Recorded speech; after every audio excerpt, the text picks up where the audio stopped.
Welcome to Drop the Bow Tie. I'm Jim Ganther, and today we're going to talk about how to fire somebody without getting sued.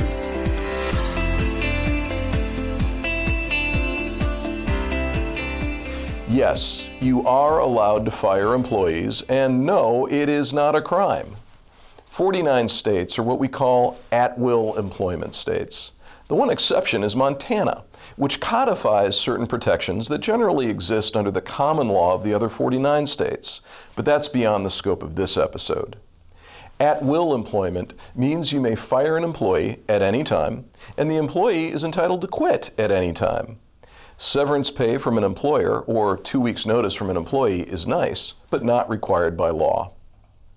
When I say an employer may fire an employee at any time, that doesn't mean there are no limits to this otherwise broad right.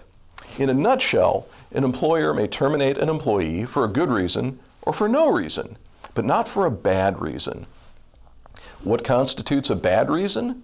Under federal law, bad reasons include the following: age, disability, national origin, color, race, religion, and sex. That's under federal law.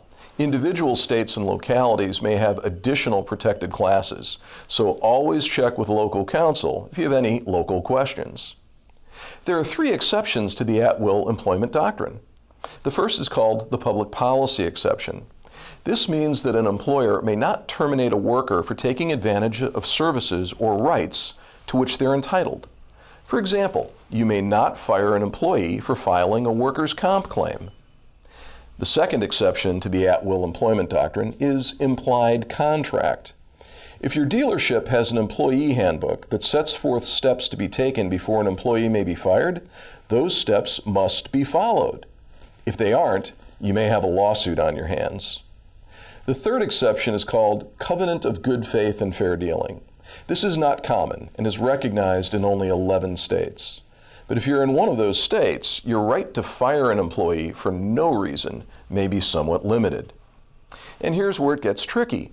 The employer may terminate an employee for substandard work or excessive absenteeism, but the employee may allege the real reason was actually one of the bad reasons. What's an employer to do? The first thing to do is make sure you have a written employee handbook that makes clear employment is at will, assuming you're not in Montana. If you have a progressive discipline process in place, state that it may not apply in all cases. For example, I have personally fired 2 employees for embezzlement. If you steal money from my firm, no amount of counseling and probation will save your job. And document everything. If an employee is not performing up to standards, document that fact and the steps taken to help the employee improve. If termination becomes necessary, document the reason every single time. Establish a protocol for terminating employees and follow it.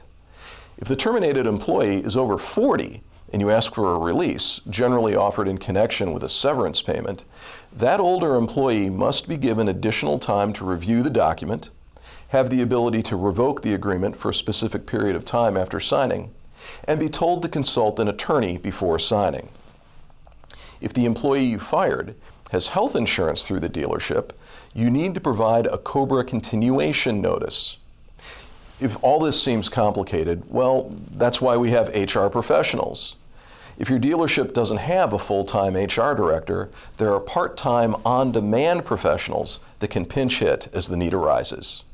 So yes, Virginia, you may terminate employees without getting sued, provided you're fair, consistent, and document your reasons every single time.